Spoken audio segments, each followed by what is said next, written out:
Let me ask you something that might hit deep.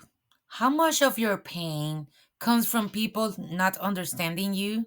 And how much comes from you needing them to? Sit with that.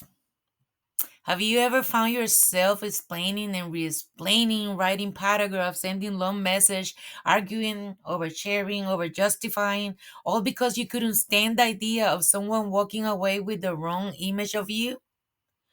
You're not trying to be dramatic. You just need them to get it, to see your heart, to recognize your intention. And when they don't, it hurts almost worse than what they did in the first place. But what if I told you this?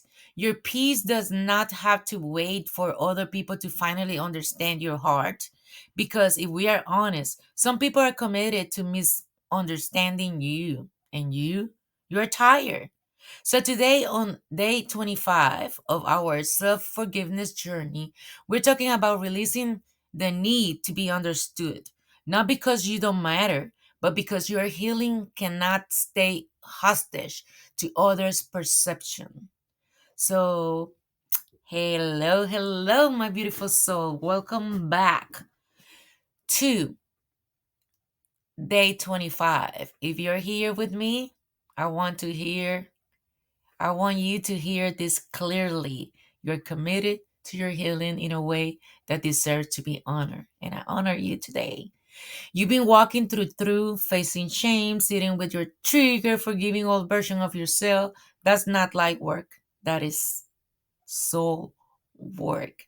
I'm Dagmari Daniel, your host, your life coach, and your sister in the self forgiveness journey. Today's episode I call it releasing the need to be understood. And I shoot this topic because so many of us are exhausted, not just from what happened to us, but from constantly trying to defend ourselves afterwards. We want people to understand why we stay, why we live, why we change, why we cut content, why we shut down, why we say no more. And when they don't get it, or twisted, we take that as a reflection of our word. But by the end of this episode, I want you to walk away knowing this. You can be whole even if they never get you. You can be at peace even if your side of the story never gets told. You can forgive yourself without their validation. We're going to talk about what this need really is, why it runs so deep, a moment I had to let go of being understood, and how to actually practice releasing it without becoming cold or bitter. So let's breathe into this and start. You're going to ask, so, like Mario, what do you mean by the need to be understood? I'm not talking about the healthy desire to be seen. I'm not talking about that. We all deserve that. I'm talking about the aching, almost obsessive need to have someone finally say, okay, I get you now. You're not the bad one. You're not crazy. You're not overreacting. That need to be understood and show up as explaining your trauma to people committed to me understanding it, re-explaining your boundary to people who never honor them, defending yourself over and over in conversations that go nowhere, staying emotionally hooked to people's opinions, feeling restless because someone thinks something about you that is not true. And why is this such a big deal in self forgiveness? I'm going to tell you why. Because self forgiveness requires you to say, I know my heart, I know my growth, I know my truth.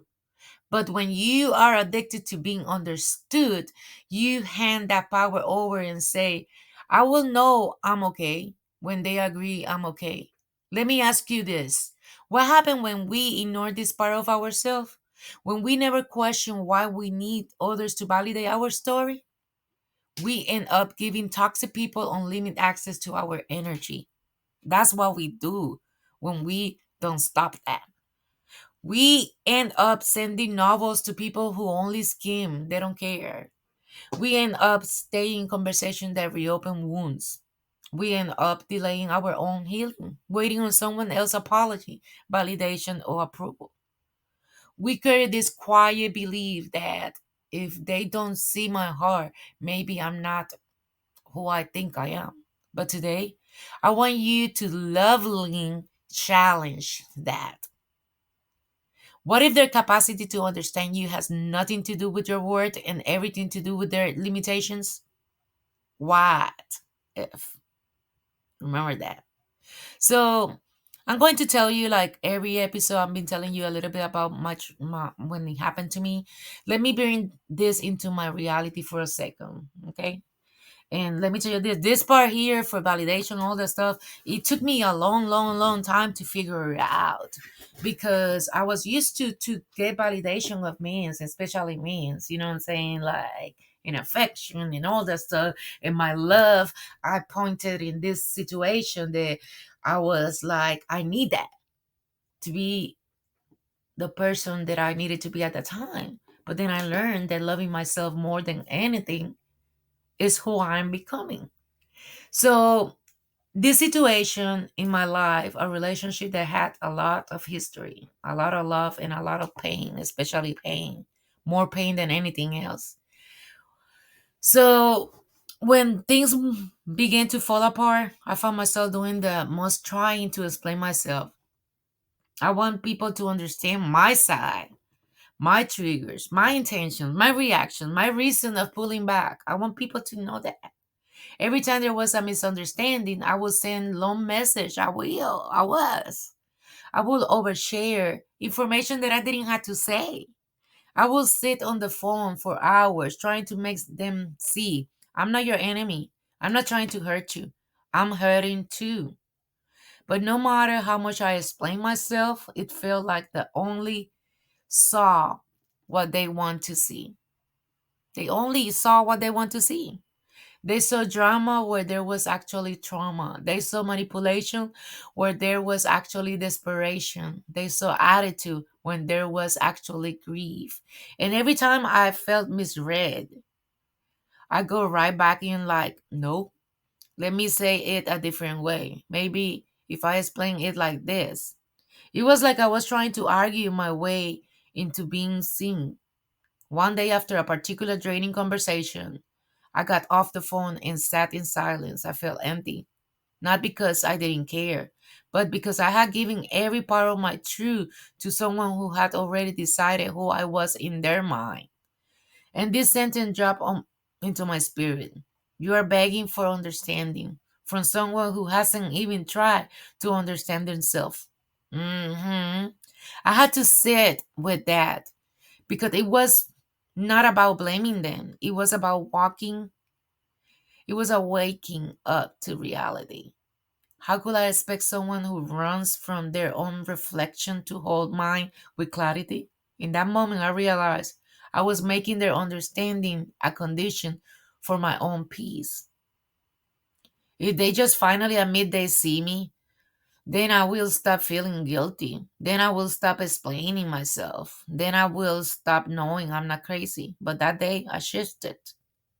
I remember whispering to myself, you know your heart, you know your growth, you know what you have tried, you know what you have owned, you know what you survived. And I made a quiet decision. I released them from needing to understand me in order for me to forgive myself and move forward. I cry, I grieve. Because releasing that need felt letting go of a fantasy version of the story where everything finally makes sense to everyone. But it also felt like freedom. It was the moment I choose self validation over external approval, reality over fantasy, peace over being right in someone else's head. And that was a turning point in my self forgiveness. So now that I told you my story, let's give you some practical guidance, okay? Let's bring this to you and how you actually release the need to be understood without turning into cold shut down version of yourself. And you're going to ask me, well, Marie, Marie, like all other people call me, Dagmari, how I do it. So, step one, identify where you're still chasing understanding. Ask yourself, whose understanding I'm still chasing? Be honest. If it is a parent, an ex, a friend, a sibling, a church, a community, your kids, or a version of people in general, write down their name or role. Don't judge yourself. We're just bringing it to the light, bringing to awareness and understand what part, like identifying where you still chasing understanding. Step two, ask what you hope their understanding will give you. So next, ask you, what do I think I will feel if they finally get me? Maybe it's relief, closure, vindication, validation, less guilt, less shame, permission to move on. This is important because what you are really craving usually is not their understanding. It's the feeling you imagine it will bring. Okay? Step 3, give yourself what you are waiting for from them. Let's put it like that. Remember, step 1, you're going to identify. Step 2, you're going to ask the what that understanding, what you hope to get from that understanding. In step 3, we're going to give yourself what you are waiting for from them. So this is where it get real. If you're waiting for them to say, I see you, you're try your best, you're not a billion, I want you to stay, that you I want you to say that to yourself out loud on a paper in the middle. For example, I see how hard I tried to make it work. I know I wasn't perfect, but I also know I wasn't malicious. I know why I reacted the way I did. I understand my own heart more deeply now. You are now excusing harmful behavior. You're refusing to live forever under the shadow of someone else's version of you. Step 4, accept that some people are not capable of seeing you accurately. This part hurts, but it's medicine. Say to yourself, some people will never be able to see me beyond their wounds, their lens, or their story, and that's not my fault. They may never understand your healing, your boundaries, your reason for living, your silence, your growth, and that's okay. Not painless, but okay. Acceptance doesn't mean you agree. It means you stop waiting for what they are what they cannot give. Because they're not going to. Step 5, choose peace over performance. Every time you feel the urge rising to send that long test, to jump in and defend yourself online, to call them just one more time to explain, pause and ask, will this bring me peace? Or I'm performing for the possibility of being understood? If the performance, let it go. It is performance, let it go. Not because your truth doesn't matter, but because you matter more than convincing them. You can still tell your story to save people, to your journal, to your therapist, to God, to yourself without handing it to someone who only use it against you. So now what happened when you actually begin releasing the need to be understood? You will ask me. First, you're going to reclaim your emotional energy. And all the energy you used to spend on crafting the perfect test, rehearsing the conversation, rehearsing what you should have said, that energy become available for healing, creativity, rest, and joy. Number 2, you stop negotiating your reality. You no longer ask, I am crazy. Did I make it up? Was it really that bad? You start saying, I trust what I lived through. I trust what I felt. I trust what I know now. You become less reactive. When you're not desperate to be understood, and this is number 3, you can let people be wrong about you without trying to chase their opinion down. That doesn't mean it doesn't sting, because of course it's going to bother you. It just doesn't control you, and that's what you need to understand. And that's what you need to get to the point and not let control you. So, number four, you create room for healthy connections. When you stop performing for those who misread you, you make room for people who naturally get you without being convinced. People who hear your wants and lean in. People who ask questions instead of making accusation. People who see your heart without you having to bleed to prove it. And let me tell you this, like everything have good things, a pitfall to watch for. And this is important. Pitfall, confusing, releasing the need to be understood with shutting down forever. We are not saying never explain anything to anyone again. We are not saying that. Stop begging people to see you when they show you they want. You're allowed to communicate. You're allowed to clarify. Just don't change your healing to their comprehension. If you see the person is not doing it, just stop doing it. Stop making them understood. But it's important that you allow to communicate and clarify your situation with people that is going to listen to you. Okay? So don't get me wrong in that. Don't lose your energy in people that don't understand you, but you can communicate it to people that understand you. And we always have people that they understand you. So now let's land this. And you deserve to be seen. You deserve to be heard. You deserve to be understood. But your healing cannot be conditional on who chooses to see you. Okay, that's what I'm trying to explain. Some will misjudge you. Some will rewrite history. Some will talk about you from a version of you that doesn't exist anymore. They will. Let them. You know who you are becoming. You know what you are working on. You know how deeply you have changed. You know that. So your self forgiveness does not need to have a call sign. Okay? Remember that. Your self forgiveness does not need a call sign. Okay. So let's talk today to let's do all today day 25 affirmation and put your hands in your chest, and we're going to say, I release my need to be understood by everyone. I trust my own heart, my own growth, and my own truth. My P is not waiting for their validation. Let's say it again. I release my need to be understood by everyone. I trust my own heart, my own growth, and my own truth. My P is not waiting for their validation. Okay, my beautiful souls, breathe that in and repeat it much many times you need to. You're not behind in your healing. You are just learning that not everyone gets a front row seat to your transformation.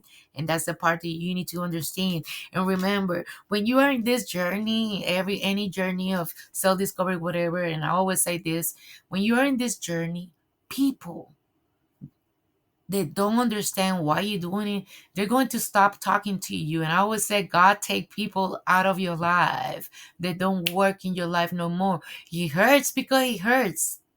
Even family member, relationship, they were long to leave relationship. But I always says the trash will get out from your life by themselves. Okay, so remember this, you're not behind in your healing, you're just learning that not everyone gets a front row to your transformation. And that is a powerful, sacred boundary. Okay, so all right, my beautiful soul, thank you for sharing this space with me today. If this episode touched something tender in you, if it reminds you of a personal situation, a family, a church, a friend group, be gentle with your heart. You don't have to prove yourself to people who are committed to misunderstanding you. You're allowed to move forward, even if they never say, I get it now. If you know someone who is exhausted from constantly defending themselves, send this episode to them. Let them know they're not alone in this and they're not wrong for wanting to be seen. They just deserve safer eyes. Make sure to follow the podcast so you don't miss the last few days of this 28-day self forgiveness journey. And if you want more tools, journal, and support for your healing and growth, come visit me at thewayofthewiseowl.com. in the website there's going to be a program. In the online program section is going to be the 28-day self-forgiveness journey. So go there and click it so you can have more detail, exercise, affirmation, everything. I love you guys. Be blessed. I honor the truth. And I'm so proud of the way you are learning to stand in who you are, even when not everyone understands it. I will meet you back here for day 26. Until then, release what is not yours to carry. Stand in what you know is true and give yourself the understanding you've been begging for from everyone else. Talk to you, Saab. Talk to you soon. Be blessed. Have a wonderful and beautiful day. Bye.